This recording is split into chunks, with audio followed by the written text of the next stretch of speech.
사랑하는 성도 여러분, 오늘 5월 네 번째 주일입니다. 오늘 함께 은혜 나누실 말씀은 마태복음 5장 5절입니다. 마태복음 5장 5절입니다. 우리 한 목소리로 함께 읽겠습니다. 온유한 자는 복이 있나니 그들이 땅을 기업으로 받을 것이며. 아멘. 한 번 더 기도하겠습니다.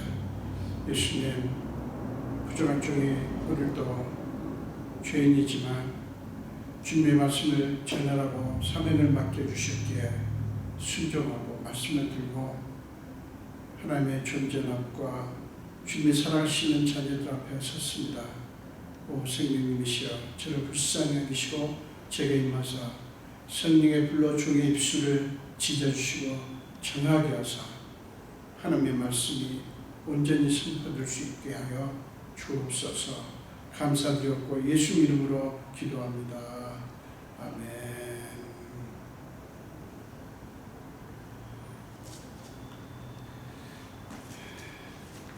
오늘 이 말씀으로 함께 나누실 말씀의 제목은 온유한 자입니다.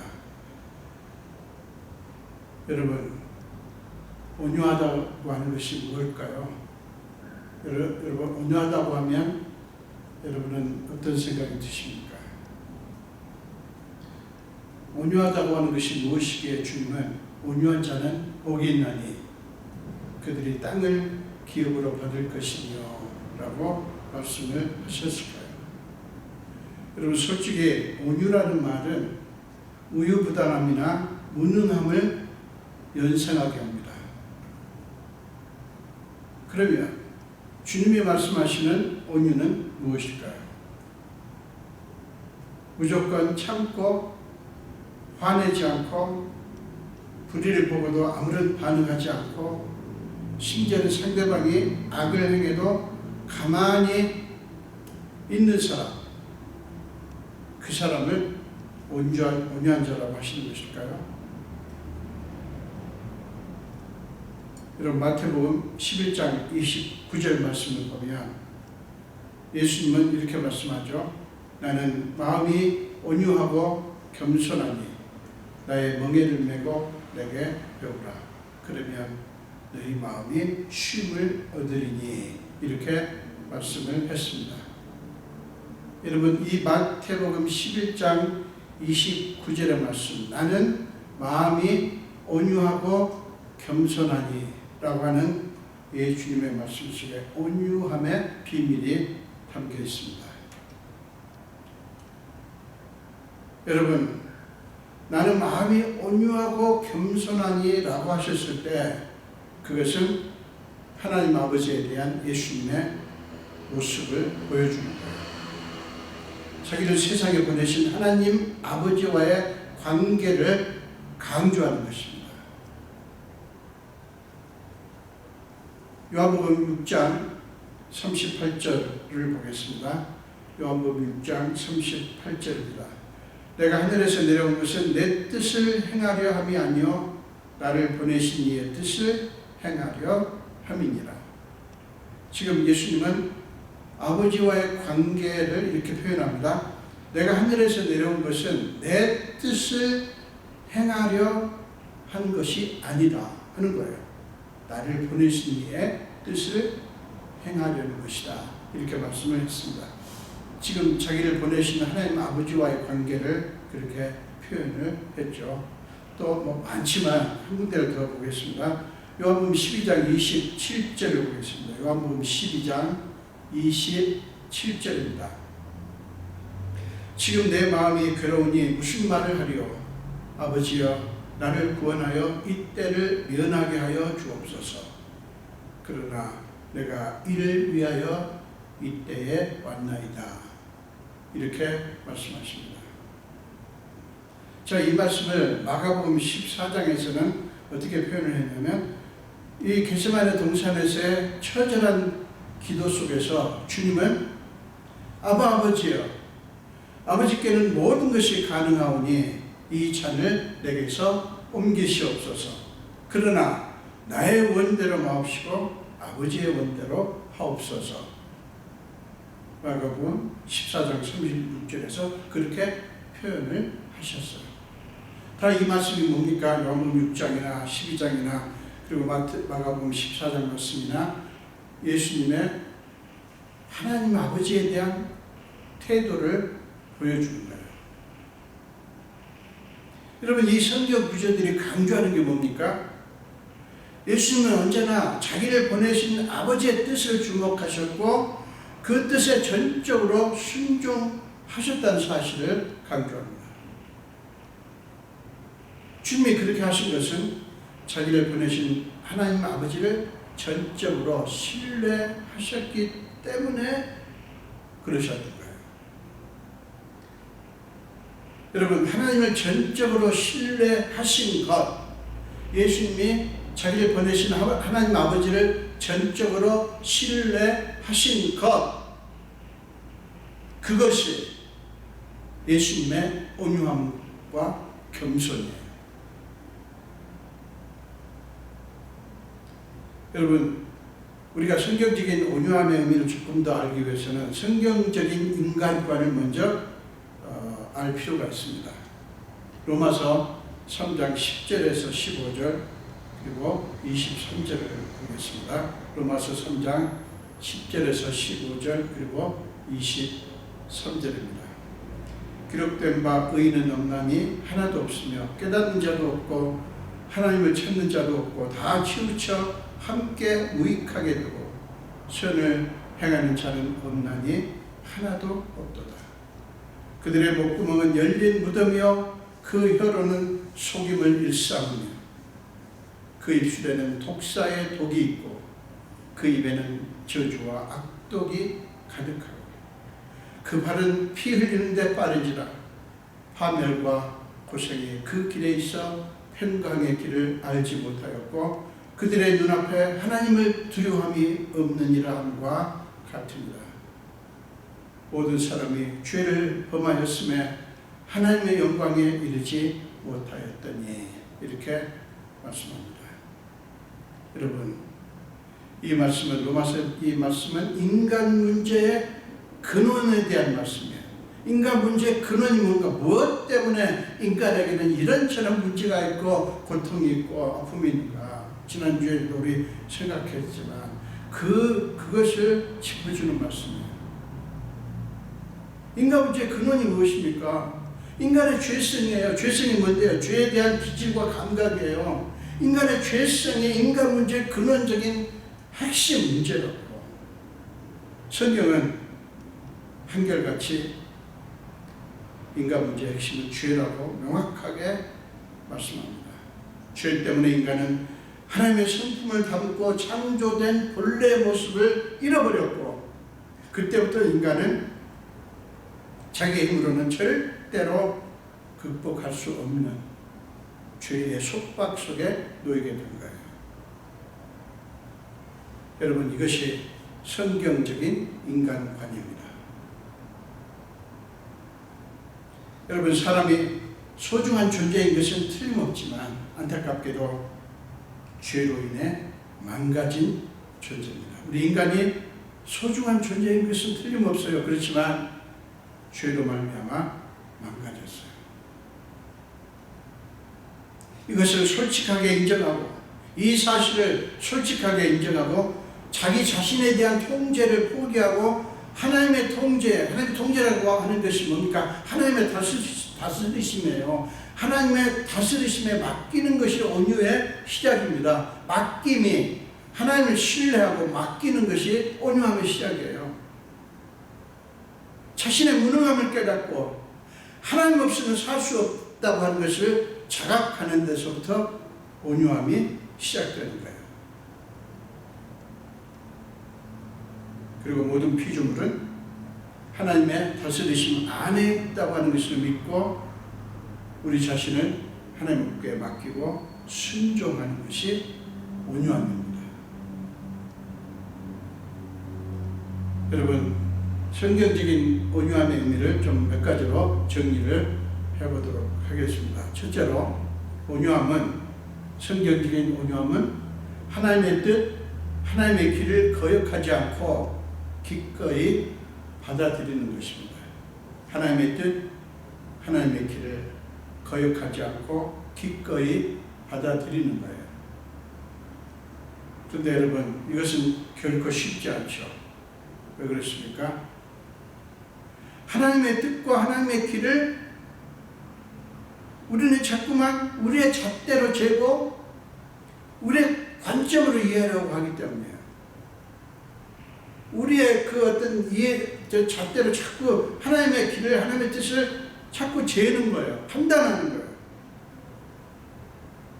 그렇기 때문에 하나님의 뜻, 하나님의 길을 거역하지 않고 기꺼이 받아들이는 일이 굉장히 어렵습니다. 그리고 우리는 자꾸만 하나님보다 우리의 생각을 앞세웁니다. 그러다 보니까 하나님의 뜻을 받아들일 수가 없죠. 자, 누가복음 1장을 보겠습니다. 누가복음 1장 26절에서 38절까지에 나오는 마리아의 모습을 한번 생각해 보도록 하겠습니다. 다 읽지는 않겠습니다. 누가복음 1장 26절에서 38절입니다. 거기 마리아의 이야기가 나오는데요. 어느 날 하나님의 천사가 마리아에게 나타나서 엄청난 소식을 전하죠. 무슨 소식입니까? 네가 성령으로 잉태하여 아들을 낳을 것이다. 네가 성령으로 잉태하여 아들을 낳을 것이다 라는 소식이었어요. 마리아는 당연히 너무나 놀랐죠. 인간적으로는 생각도 할 수 없는 일이잖아요. 상상할 수도 없는 일이잖아요. 그러나 마리아는 놀라운 고백을 하면서 하나님이 하시는 일을 받아들입니다. 하나님의 뜻, 하나님의 길을 받아들이는 거예요. 여러분 38절을 보세요. 누가복음 1장 38절입니다. 주의 여종연이 말씀대로 내게 이루어지이다. 주의 여종연이 말씀대로 내게 이루어지이다. 이렇게 고백을 하고 순종을 합니다. 물론 마리아도 이런 질문을 했죠. 나는 남자를 알지 못하니 어찌 이 일이 있으리까? 라는 의문을 표시했어요. 그러나 마리아는 천사의 설명을 듣고 즉각 순종합니다. 그리고 마리아는 소위 유명한 마그니피카트, 마리아의 창가라고 하죠. 누가복음 1장 46절에서 55절까지 쭉 나오는데 1장 46절, 누가복음 1장 46절부터 55절까지 그 마리아의 창가예요. 유명한 마그니피카트라고 하는 그 마리아의 찬양입니다.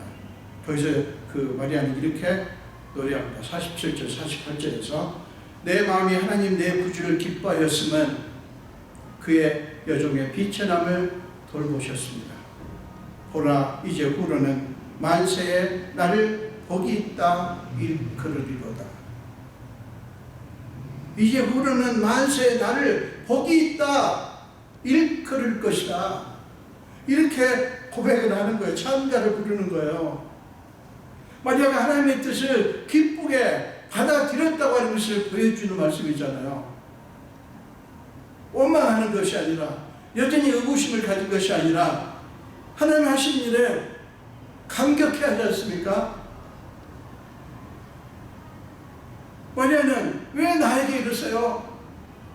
다른 사람에게 맡기세요 라고 떠넘기지 않았어요. 왜 그렇습니까?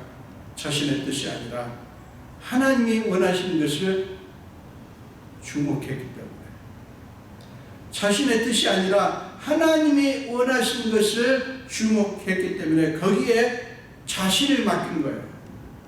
자신의 뜻에 끌어들인 것이 아니라 그 하나님의 뜻에 자신을 드린 거예요. 여러분, 우리의 문제의 핵심이 뭔지 아십니까? 우리는 자꾸만 하나님의 생각보다 내 생각이 좀 더 맞다라는 생각을 암암리 합니다. 여러분, 하나님의 뜻을 알아도요, 하나님의 뜻을 파악을 해도요, 왜 사람들이 순종을 안 하는 줄 압니까? 못하는 줄 압니까? 하나님의 뜻을 알았어요. 들었어요. 근데 두 가지죠. 그 하나님의 뜻을 알게 된 것에 대해서 이게 진짜 하나님의 뜻인가? 그런 의구심이 하나 있고요. 또 그 의구심이 없다고 해도 그래도 내 생각이 좀 더 맞지. 하나님의 생각이 아무래도 내 생각보다는 맞지 않지. 라는 생각을 하는 거예요. 우리 인간이, 우리 그리스도인들이 그런 게 얼마나 많은지 모릅니다. 우리 안에 그게 있어요. 전체로 그 생각을 내려놓지 못해요. 여러분, 그러다 보니 어떻게 순종할 수 있겠어요? 못해요. 여러분, 사람들이 하나님의 뜻을 몰라서 순종 안 하는 게 아니에요. 몰라서 그런 분들도 있죠. 그래서 사람들이 이럽니다. 목사님, 제가 하나님의 뜻을 확실히 알면 순종할 거예요. 그렇게 말하는 분들 95%는 안 합니다. 그래서 제가 그렇게 말하는 분들에게는 2번, 3번 계속 묻습니다. 형제님, 자매님, 장난, 진짜로 꼭 반드시 기필코 오만 부사를 써가면서 묻습니다. 하나님의 뜻에 진짜 순종하실래요? 묻습니다. 근데요, 그게 잘 안 돼요. 우리는 하나님의 생각보다 내 생각이 더 낫지라는 이게 좀처럼 그거를 내려놓지 못해요. 자, 여러분 이사야서 55장 보세요. 이사야서 55장 8절과 9절을 보겠습니다. 이사야서 55장 8절과 9절입니다. 이는 내 생각이 너희의 생각과 다르며 내 길은 너희의 길과 다름이니라. 여호와의 말씀이니라. 이는 하늘이 땅보다 높음 같이 내 길은 너희의 길보다 높으며 내 생각은 너희의 생각보다 높음이니라. 이렇게 말씀합니다. 그런데도 우리는 하나님이 뭔가를 잘못 생각하시는 것 같은 의구심을 떨쳐버리지 못한다고요. 이 의구심의 벽을 뛰어넘어서 믿고 순종할 수 있게 되는 마음, 그게 성경적인 온유함이에요. 우리 안에 남아있는, 자꾸 우리에게 다가와서 믿지 못하게 하고 순종하게 하지 못하게 하는 의구심의 벽을 뛰어넘어서 믿고 순종할 수 있게 되는 마음, 이게 온유함이에요. 자, 둘째로 성경적인 온유함은 하나님의 섭리를 믿고 눈앞에 보이는 이해타산에 얽매이지 않는 것입니다. 자, 하나님의 섭리, 그리고 우리 눈앞에 보이는 이해타산, 이거 굉장히 중요한 단어입니다. 우리는 사람이라서 당장 눈앞에 보이는 이해타산에 자꾸 휘둘립니다.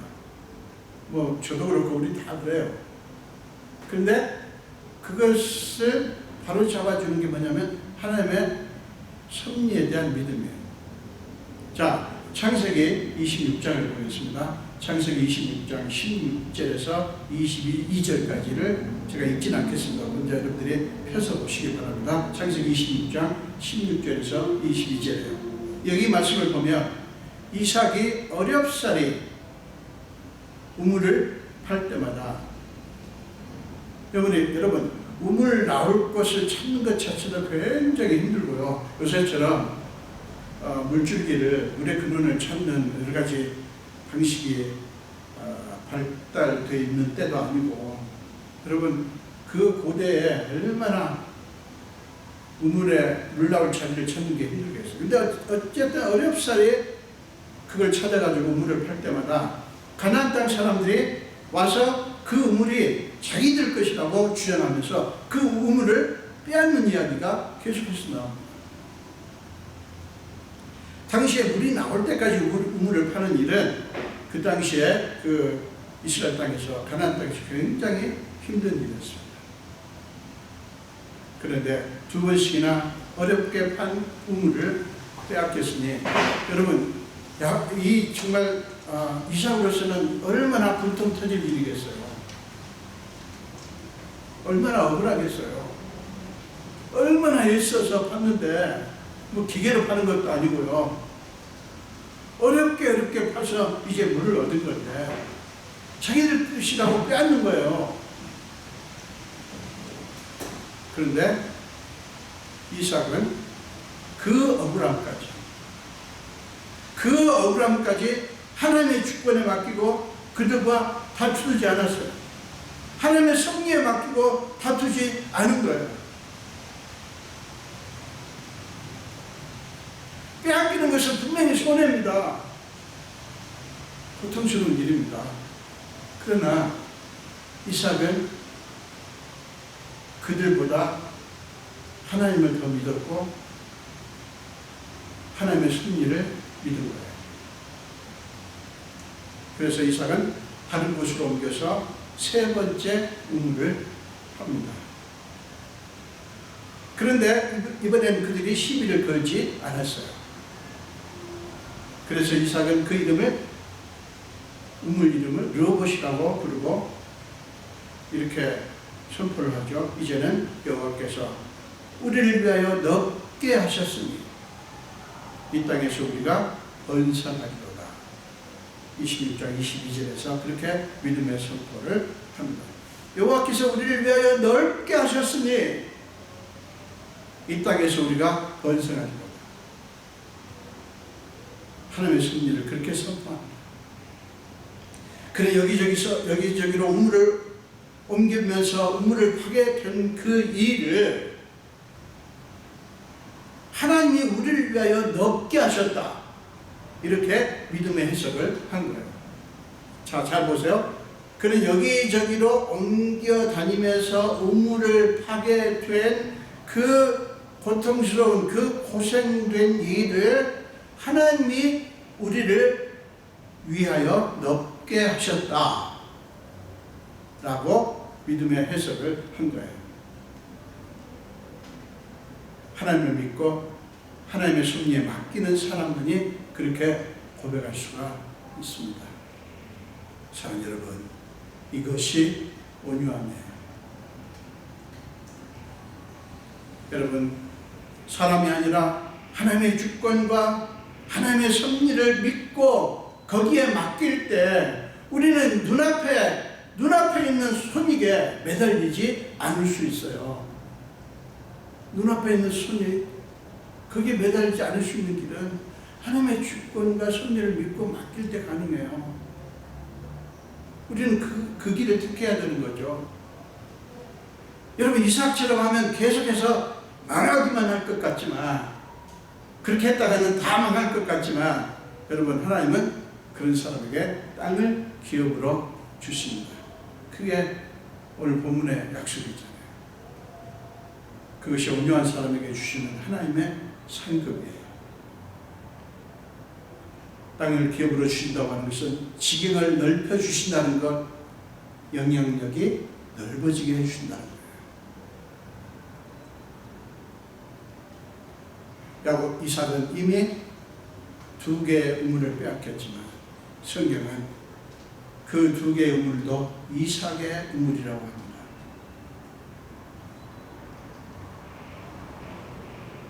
자, 여러분, 사람이 아니라 하나님이 우리의 미래의 운명을 결정하신다는 사실을 믿으십시오. 사람이 아니라 어떤 누군가가 아니라 하나님이 우리의 미래의 운명을 결정하신다고요. 이 사실을 믿으시기 바랍니다. 그렇지 않으면 견딜 수가 없어요. 맨날 당하는 것 같고 다 손해보는 것 같이 느낄 수밖에 없어요. 우리는 이 세상 누구보다 크신 하나님을 믿는 사람들 아닙니까? 우리가 그렇게 할 때 우리는 사람에게, 인간에게 속박되지 않을 수 있어요. 인간이 우리의 운명을 쥐락펴락하는 것 같죠? 여러분, 우리가 거기에 굴복하니까 그러는 거예요. 굴복하지 마십시오. 억울한 일을 겪는다 해도 그들의 악행보다 크신 하나님의 역사하심을 믿고 기다리십시오. 여러분, 그것이 온유함이에요. 셋째로, 성경적인 온유함은 아무것도 눈에 보이지 않고 아무것도 손에 잡히지 않아도 하나님의 선하심과 신실하심을 믿고 끝까지 희망의 끈을 놓지 않는 것입니다. 끝까지 희망의 끈을 놓지 않는 거예요. 무엇 때문에요? 하나님의 선하심과 신실하심 때문에. 그것을 우리가 믿으면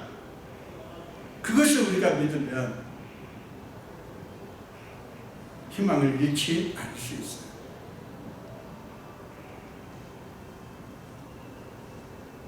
사랑하는 여러분, 바울은 빌립보서 1장 6절에서 이렇게 말씀합니다. 빌립보서 1장 6절입니다. 제가 현대에 있는 성경으로 읽겠습니다. 여러분 가운데 선한 일을 시작하신 하나님께서, 자, 잘 들으세요. 여러분 가운데 선한 일을 시작하신 하나님께서, 이게 중요합니다. 그리스도 예수님이 다시 오시는 날까지, 이것도 중요합니다. 예수님은 반드시 다시 오십니다. 반드시 다시 오십니다. 내가 너희를 위해서 처소를 예배하러 간다. 그리고 처소를 예배하면 내가 다시 와서 너희를 나 있는 곳에 영접하겠다. 요한복음 14장에서 말씀하신 1절에서 말씀하시지 않습니까? 그러니 걱정하지 마, 두려워하지 말라고 말씀하지 않습니까? 여러분, 예수는 반드시 다시 오셔요. 그날까지 그 일을 완성하실 것을 나는 확신합니다. 여러분 가운데 선한 일을 시작하신 하나님께서 그리스도 예수님이 다시 오시는 날까지 그 일을 완성하실 것을 나는 확신합니다. 사랑하는 여러분, 우리는 막연한 것을 기다리는 게 아니에요. 우리는 무엇을 기다립니까? 하나님이 이미 시작하신 것을 기다리는 것입니다. 자, 잘 들으세요. 우리는 막연한 것을 기다리는 것이 아니라 하나님이 이미 시작하신 것을 기다린다고요. 그러니까 아주 확실한 것을 우리는 기다리는 거예요. 그렇기 때문에 우리의 기다림은 시간은 걸릴 수 있겠지만 확실히 이루어질 것을 기다리는 것입니다. 그러므로 우리는 인내할 수 있어요. 끝까지. 사랑하는 여러분, 온유함은 희망을 품은 인내입니다. 온유함은 희망을 품은 인내입니다.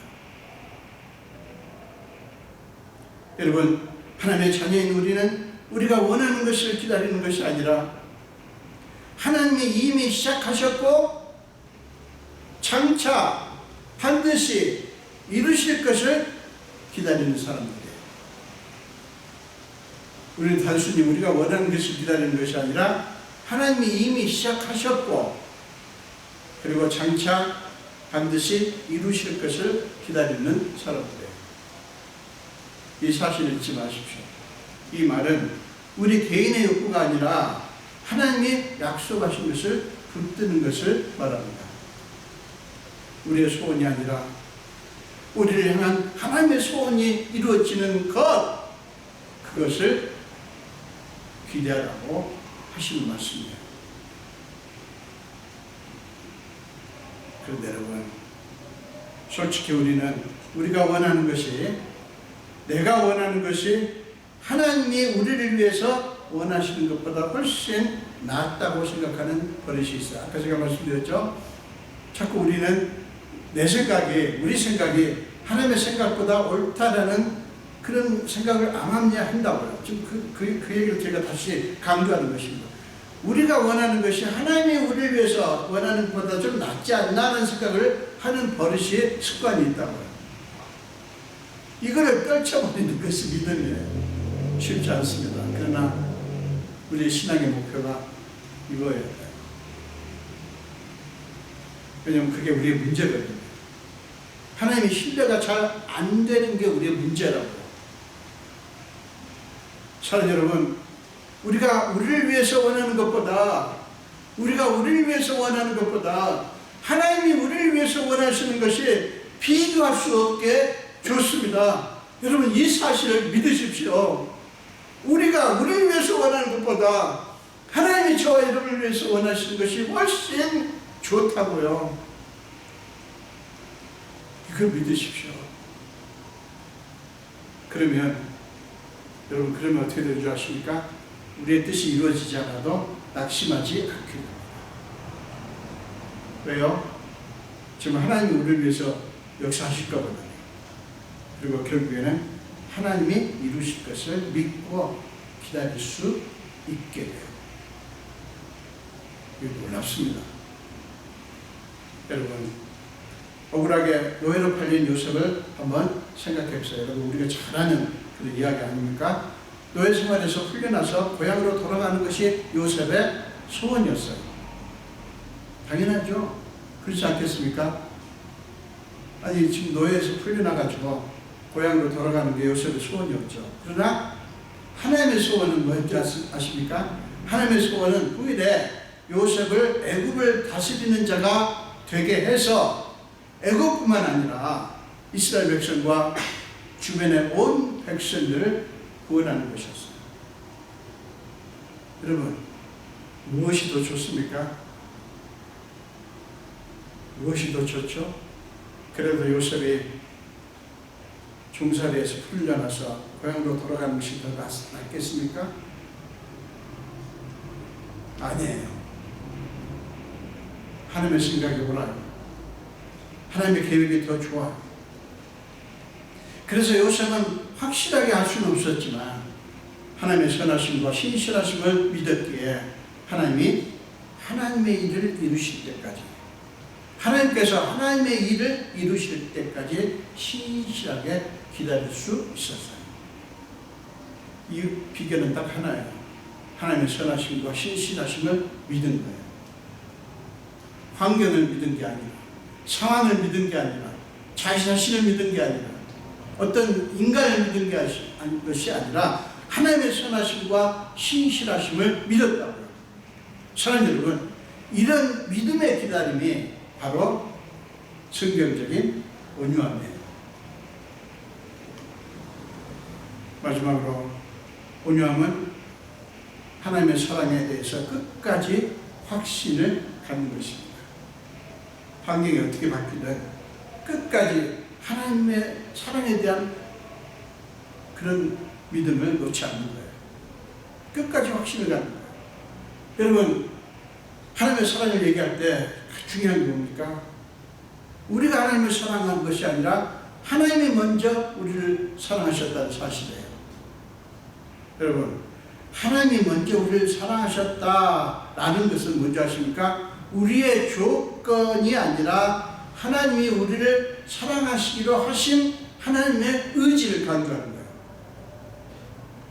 우리의 조건이 아니라, 즉 무슨 말입니까? 우리의 조건 때문에 하나님이 우리를 사랑하신 것이 아니라는 뜻이에요. 하나님이 먼저 자기 의지로, 자기 뜻을 따라서 우리를 사랑하시기로 했다고 하는 그 하나님의 의지를 강조하는 거예요. 바울은 그 믿음의 근거에서 로마서 8장 37절에서 39절까지 해서 이렇게 선포합니다. 로마서 8장 37절에서 39절입니다. 제가 현대인의 성경으로 읽겠습니다. 그러나 우리를 사랑하시는 그리스도를 통해 우리는 이 모든 것을 거뜬히 이깁니다. 그러므로 죽음이나 생명이나 천사들이나 지옥의 권세나 현재일이나 장래일이나 능력이나 높은 것이나 깊은 것이나 그 밖에 어떤 피조물도 우리 주 그리스도 예수 안에 있는 하나님의 사랑에서 우리를 끊을 수 없다고 확신합니다. 제가 현대인의 성경으로 읽었습니다. 하나님의 사랑이 확실하기 때문에 불확실성이 가득한 이 세상에 살지만 우리는 하나님 나라를 향한 소망 속에서 살아갈 수 있는 거예요. 사랑하는 여러분, 바울이 로마서 14장 8절에서 이렇게 고백을 합니다. 우리가 살아도 주를 위하여 살고 죽어도 주를 위하여 죽느니 그러므로 사나 죽으나 우리가 주의 것이다. 사나 죽으나 우리가 주의 것이다. 살든지 죽든지 중요한 것은 우리가 주는 것이라고 하는 사실이 중요하다는 거예요. 우리는 살아야 되고 죽으면 안 된다고 생각하지만 바울은 그렇게 고백해요. 사나 죽으나 우리는 주의 것이다. 이렇게 고백합니다. 저는 이 고백이 저와 여러분의 고백이 되었으면 좋겠습니다. 여러분, 바울의 이 고백은 온유한 사람이 어떤 사람인가를 보여주는 고백이에요. 온유한 사람은 그렇게 늘 하나님의 사랑을 가슴에 품고 오직 그 안에서 존재 이유와 의미를 찾습니다. 그 사람은 모든 것을 하나님의 섭리라는 관점에서 보기 때문에 상황의 변화에 휘둘리지 않아요. 상황이 어떻게 변하든 결국에는 하나님의 뜻이 이루어질 것을 믿기 때문이에요. 여러분, 천상병이라고 하는 시인 아십니까? 천상병 시인의 유명한 시가 있죠. 귀천이라는 시가 있습니다. 귀천. 제가 그 시를 여러분한테 낭독하도록 하겠습니다. 나 하늘로 돌아가리라.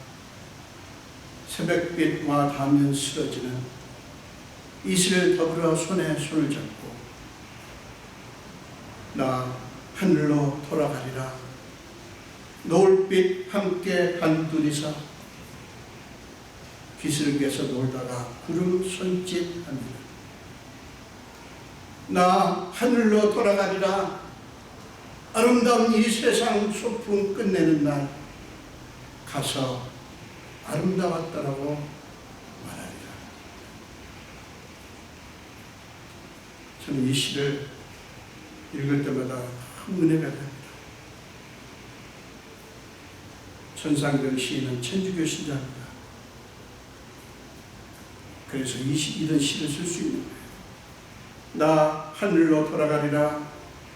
새벽빛과 닿으면 쓰러지는 이슬 더불어 손에 손을 잡고 나 하늘로 돌아가리라. 노을빛 함께 단둘이서 기슭에서 놀다가 구름 손짓하네. 나 하늘로 돌아가리라. 아름다운 이 세상 소풍 끝내는 날 가서 아름다웠더라고 말하리라. 천상병 시인은 1967년 소위 동백린 사건이죠. 사건으로 체포되어 중앙정보부에서 정기고문 등 극심한 고문을 받고 정신착란 증세를 비롯한 수많은 그런 장애를 입어서 몸을 움직이고 말하는 것조차 제대로 할 수 없는 폐인이 되어 어느 날 사람들의 시야에서 사라졌습니다. 한동안 사람들은 그가 죽었다고 믿었습니다. 그래서 지인들이 그를 위해서 유고 시집을 낼 정도였어요. 유고 시집이 새라고 하는 제목의 유고 시집이에요.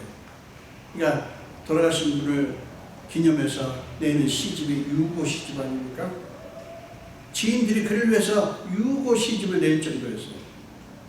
그런데 그 후에 그는 기적같이 서울 시립정신병원에서 발견됩니다. 그렇지만 그는 평생을 장애 속에서 살게 됩니다. 여러분, 동백님 사건은 군부 독재에 기획된 간첩 사건이었어요. 천상병 시인은 작곡가 윤희상 씨나 화가 이응노화백 등등 여러 인사들과 함께 고초를 겪은 사람이었습니다. 너무나 억울하게 간첩으로 몰려 말할 수 없는 고초를 겪었지만 얼마나 억울하겠습니까? 간첩으로 몰려서 어마어마한 고초를 겪어서 이 중앙정보에서 자그마치 6개월을 어마어마한 고문을 당했다고 하지 않습니까? 그렇지만 그는 원망과 분노 속에 갇혀서 살지 않았어요. 이게 중요합니다.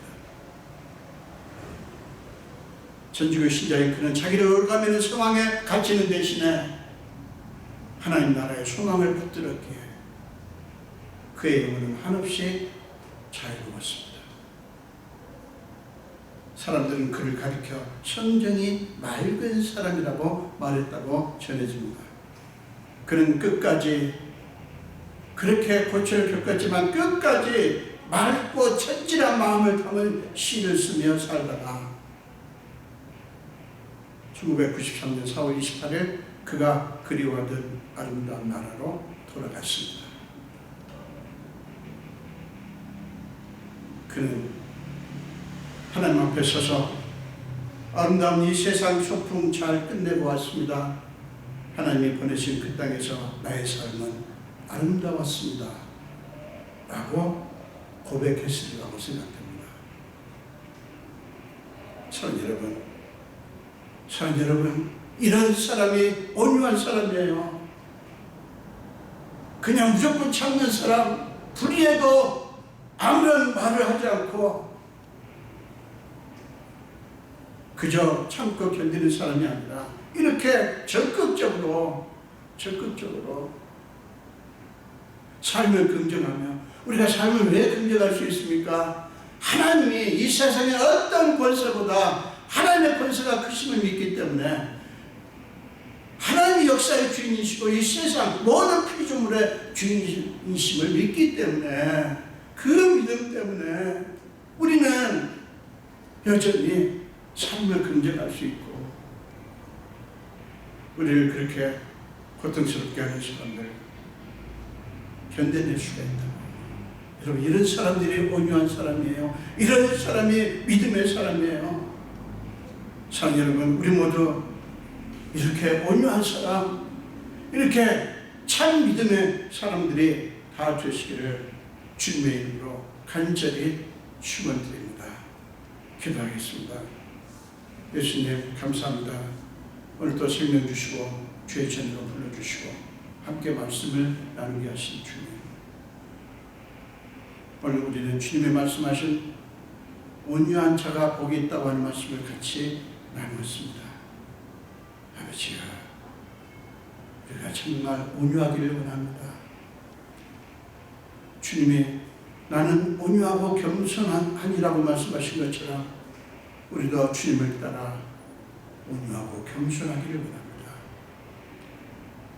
우리를 그렇게 하지 못하도록 이 세상은 끊임없이 우리를 격동시키지만, 하나님, 우리가 끝까지 하나님 바라보며 결국에는 하나님이 승리하시고 결국에는 하나님이 모든 것을 이룰 것을 믿고 끝까지 온유하고 겸손할 수 있게 하여 주옵소서. 감사드렸고 예수 이름으로 기도합니다.